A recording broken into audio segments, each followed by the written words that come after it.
Mein Name ist Luca Müller. Ich bin Zuger.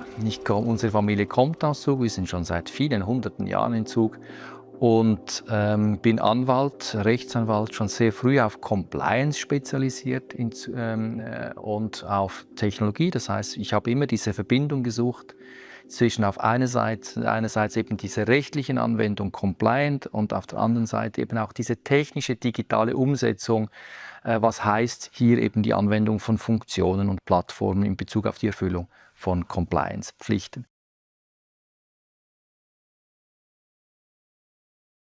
Ich bin natürlich von Herzen Zuger.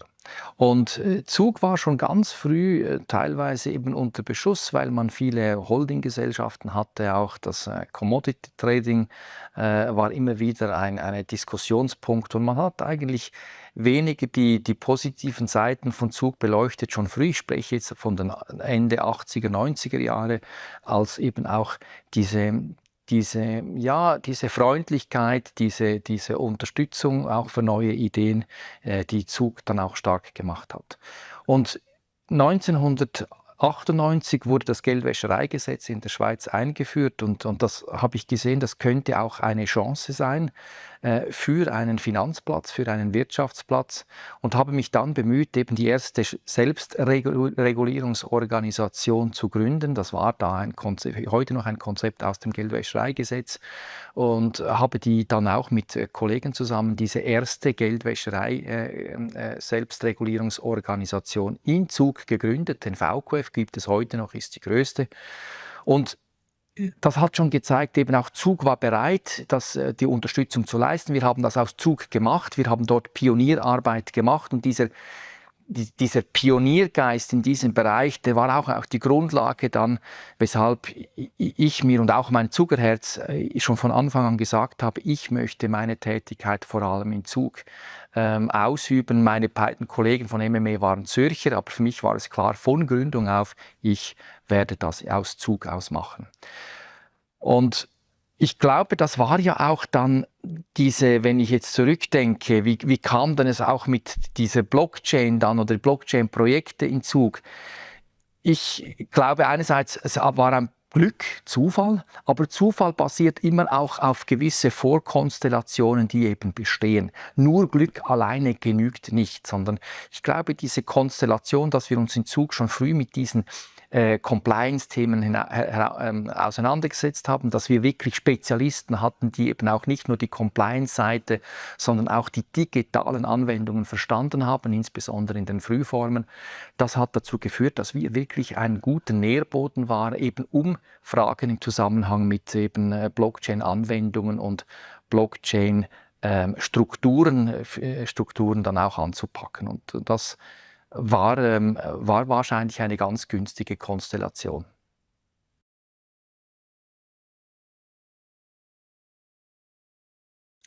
Also 2013 hatten wir die ersten Anfragen und die ersten Projekte im Zusammenhang mit DLT-Applikationen, also Distributed Ledger Technology Applikationen. Das war damals ganz neu. Und das war ein Projekt, das wir da betreuen durften, begann im November 2013. Und dieses Projektteam hat dann gesagt, ja, wir hätten dann noch ein weiteres Projekt, das sehr interessant wäre, das noch radikaler ist, eben in die Grundlagen reingeht, nicht nur eine Anwendung auf einem Protokoll, sondern eben ein eigenes Protokoll. Und du musst sehen, zum damaligen Zeitpunkt gab es auch noch ganz wenig Literatur. Die einzige richtig bekannte DLT-Infrastruktur war das Bitcoin-Protokoll. Und Europa, Schweiz war damals 2013, 2014 in einem absoluten Tiefschlaf. Da hat sich noch niemand richtig mit dem beschäftigt. Ich möchte aber das nachher dann auch relativieren. Die erste Literatur, die ich gefunden habe, war in den USA, und da habe ich gesehen, dass man dort schon 2013, ich habe eine Publikation gelesen aus einer Universität, und die haben sich schon sehr tief mit diesem Thema insbesondere der Bitcoin-Blockchain auseinandergesetzt. Und das war für mich auch ein Teil der Literatur, die ich dann gelesen habe. Und nachdem ich zum ersten Mal das Team von Vitalik Buterin in Zug getroffen habe, das war im Januar, Februar 2014, und wenn ich ehrlich bin, damals, ich war, ich war wirklich ratlos. Ich habe nicht genau gewusst, was die genau wollten. Ich habe es auch nicht ganz genau verstanden. Und ich musste schon 2, 3, 4, 5 Mal das Ganze lesen, bis ich es wirklich verstanden habe, also im Ansatz verstanden habe und dann auch fähig war, mit in einem Diskurs, in einem Gespräch mit diesem Team herauszufinden, was wäre hier die richtige Struktur, die richtige Lösung, wie man eine Governance, wie man ein solches Projekt aufbauen und lancieren könnte. Dort habe ich auch erkannt, wie ich vorhin schon gesagt habe, welche Radikalität eben diese Technologie innehat. So ist das entstanden, eben noch einmal Konstellation, Vorwissen, Erfahrung, die dazu geführt haben, dass wir eben dieses erste große Projekt Auszug dann betreuen durften und auch implementieren durften, zusammen auch mit den Behörden. Und das hat dann dazu geführt, dass dann weitere Projekte sich entschieden haben, in Zug sesshaft zu werden.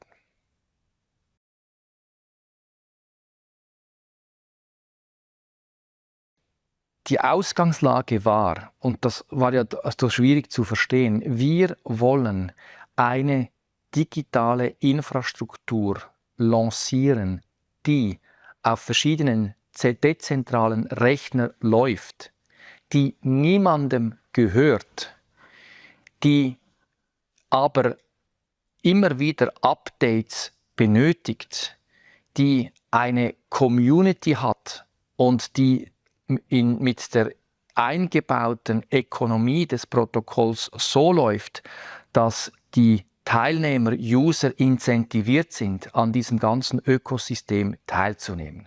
Lieber Luca, kannst du uns eine entsprechende Struktur dafür finden? Sie darf niemandem gehören, sie muss aber so stabil sein, dass sie über längere Zeit eben diese Funktion wahrnehmen kann, dass auch mit diesem Gebilde eben eine dezentrale Infrastruktur betreut, unterhalten, unterstützt, ausgebildet werden kann und dass niemand Eigentumsrechte und direkte Einflussrechte auf dieses Protokoll, das eigentlich allen gehört, geltend machen kann. Das war die Ausgangslage. Und da haben wir uns überlegt, was könnte hier die richtige Struktur sein. Es darf kein Eigentümer geben, es muss aber eine klare Zweckausrichtung sein der Tätigkeit, überprüfbar. Sie muss solid, sie muss auch unabhängig sein von den Gründern oder von den Hauptentwicklern. Es muss eine eigenständige Persönlichkeit sein. Und dort haben wir uns übrigens, ich habe schon früh mit Stiftungen gearbeitet, weil wir selber eine Familienstiftung haben. Dort haben wir uns mit diesem Rechtskonstrukt an Stiftung auseinandergesetzt. Und sehr oft wurde ich dann teilweise auch falsch zitiert, weil ich gesagt habe, es ist ein altes Konstrukt juristisch, aber für diese modernen Problemlösungen immer noch sehr tauglich anwendbar. Und zwar, weil die Stiftung eine Rechtspersönlichkeit, die ist unabhängig von Eigentümer, die ist dem eigenen Stiftungszweck verpflichtet und hat auch noch eine Aufsicht, eine leichte Aufsicht.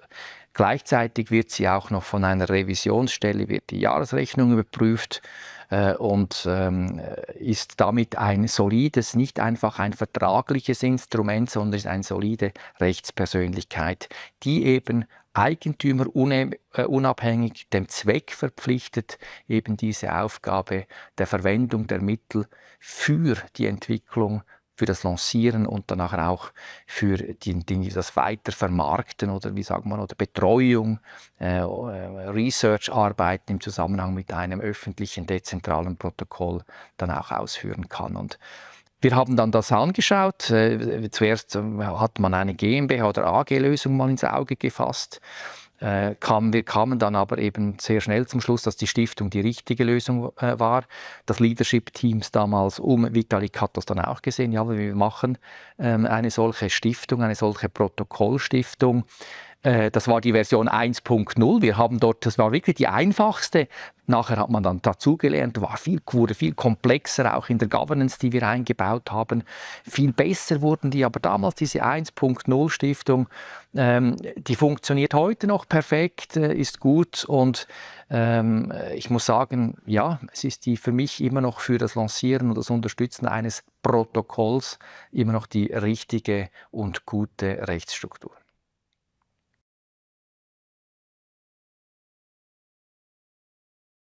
Genau, dort wurde es noch komplexer. Also das erste einmal war eine Struktur, wie halten wir oder wie setzen wir eine Governance-Struktur auf, eben in Bezug sagen wir, auf das Lancieren und dann auch die Betreuung eines Protokolls. Haben wir schon behandelt, das ist die Stiftung. Dann haben wir uns gefragt, ja, es gibt einen Fundraiser,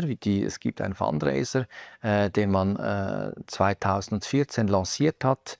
Wie machen wir das und wie sieht das aus? Wie ist das zu qualifizieren? Weil was das Endresultat war dieses Fundraiser ist, dass man das Protokoll dann noch fertig entwickelt hat und dann nach der fertigen Entwicklung, und jetzt wird es ein wenig kompliziert, der Community, die beim Fundraiser mitgemacht hat, eben einen ersten Genesis-Block vorgeschlagen hat. Und in diesem Genesis-Block waren dann die Zuteilungen vorprogrammiert und hat gesagt, jawohl, wir schlagen vor, dass wir eben gemäß euren Beiträgen, die ihr geleistet habt, jetzt in diesem ersten Block, den wir meinen, diese Zuteilung reinprogrammieren, sage ich mal vereinfacht gesagt, deployen.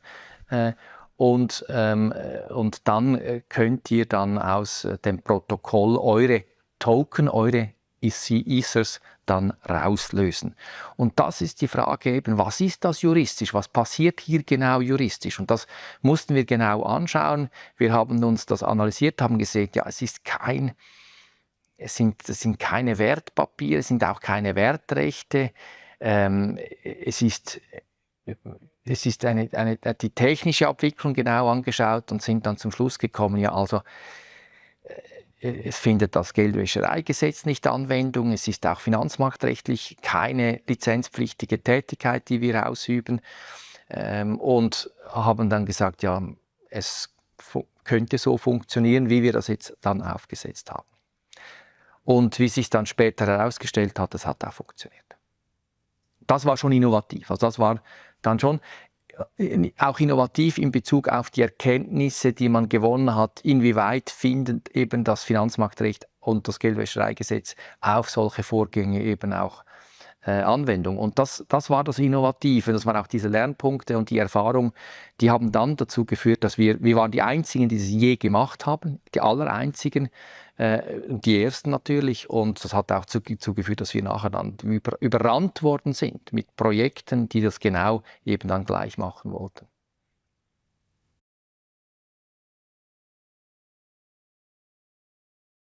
16 hat das anbegonnen, also ich muss sagen, 2014 war der Launch, war der erste Fundraiser von Ethereum. 2015 wurde dann der Genesis Release gemacht im Sommer. Dann gab es noch keine großen Aktivitäten. Das kann man sich gar nicht mehr vorstellen. Das ist ja nicht einmal 10 Jahre her. Aber da gab es nichts, ganz wenige Protokolle, wenige Projekte. So ein CoinMarketCap, das war fast keine Liquidität, nichts.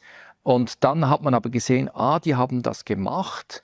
Das ist interessant. Wir könnten jetzt neue Protokolle lancieren, die interessant sind. Und vor allem lässt ja auch das Ethereum-Protokoll im Gegensatz zum Bitcoin-Protokoll auch die Verwendung von Applikationen auf dem Protokoll zu. Und das hat noch einmal zum Boom geführt, dass natürlich viele Applikationsprojektprojekte dann sofort gesagt haben, ja, wir brauchen auch einen Legal Wrapper, wir brauchen auch eine rechtliche Stabilität. Wie können wir das machen? Damals, wie schon heute, bestanden genau die gleichen Unsicherheiten in den USA in Bezug auf die Qualifikation von Securities. Das hat sich erstaunlicherweise nichts geändert. Das ist immer noch komplett unsicher. Die Behörden sind sich dann noch nicht klar in den USA, wie man das richtig anfassen sollte. Und das hat dann dazu geführt, wirklich, dass so früh 2016 dann ein richtiger Boom eingesetzt hat. Ja, also es war erstens einmal überrascht die Magnitude, also der Umfang. Also wenn ich übertreibe, jetzt vielleicht 10, 20 Anfragen pro Tag. Und von diesen auch die herauszufiltern, was gut und schlecht ist. Und da haben sich die Projektteams die Klinke in die Hand gegeben. Das waren wirklich, wir waren voll, es wurde fast Preise bezahlt, damit wir mit denen sprechen. Und das war wahnsinnig. Also ich könnte vorstellen, ein Rechtsanwalt, eine Kanzlei, die hat Freude, wenn mal ein Mandat reinkommt, 2, 3, und das waren Hunderte, die auf einmal da reingebrochen sind. Und das war für mich in meiner beruflichen Karriere die eine der strengsten, wirklich absolut strengsten Zeiten. Es hatte immer noch gewisse rechtliche Unsicherheiten. Man betrat Neuland. Die ersten Kritikpunkte machten sich laut. Der Bitcoin war immer wie heute immer wieder im Zusammenhang mit Geldwäscherei erwähnt. Man wusste nicht ganz, ist das jetzt wir wussten schon, aber in der Öffentlichkeit wurde immer wieder mit Geldwäscherei und Kriminalität in Verbindung gebracht. Und dort auf der anderen Seite hatten wir so gute innovative Teams, die da vor unserer Türe standen. Und das war nicht nur auch in Bezug auf die öffentliche Wahrnehmung, sondern auch in Bezug auf die Erfüllung und Erledigung der Arbeit. Eine der härtesten Zeiten meines Lebens, 2016, 2017, 2018.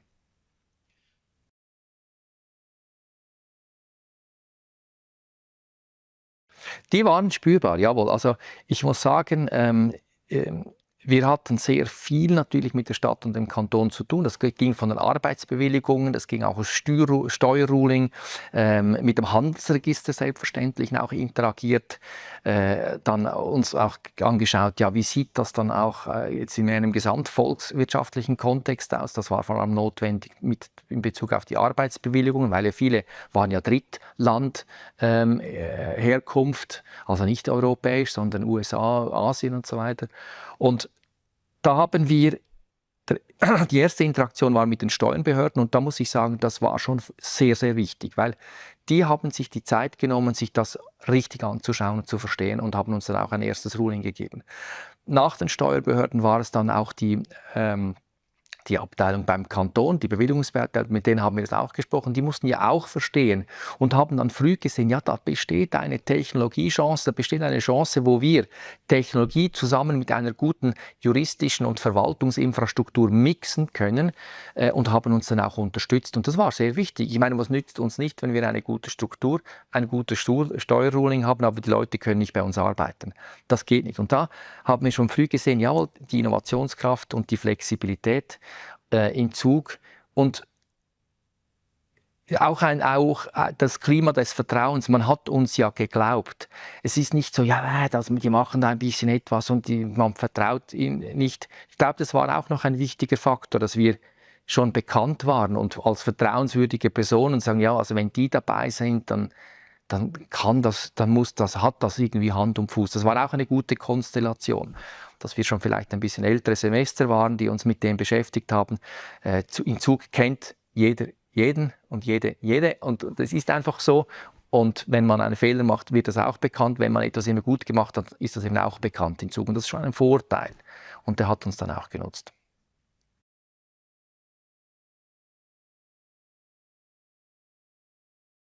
Wir haben die Grundlage, die bundesrechtliche Grundlage, die wir schaffen müssen, die Attraktivität der Schweiz.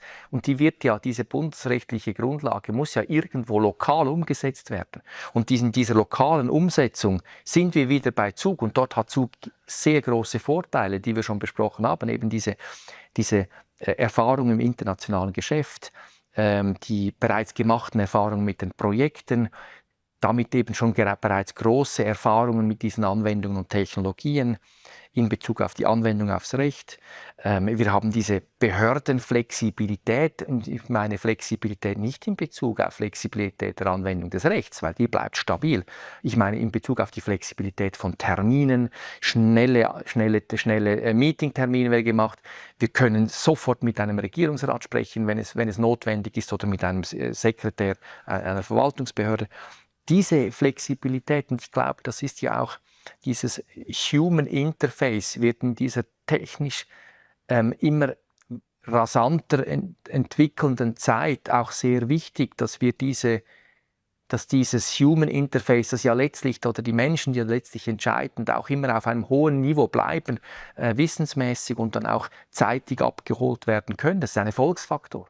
Ein riesen Erfolgsfaktor. Und ich glaube, hier ist innerhalb der Schweiz Zug sehr gut positioniert.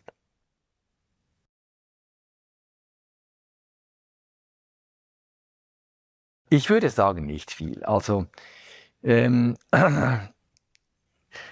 Zug ist natürlich, für uns Zuger ist immer noch ein Nest. Ich meine, Zug ist Zug, oder? Und wir lieben ja Zug und es hat schon immer diese Expats gegeben.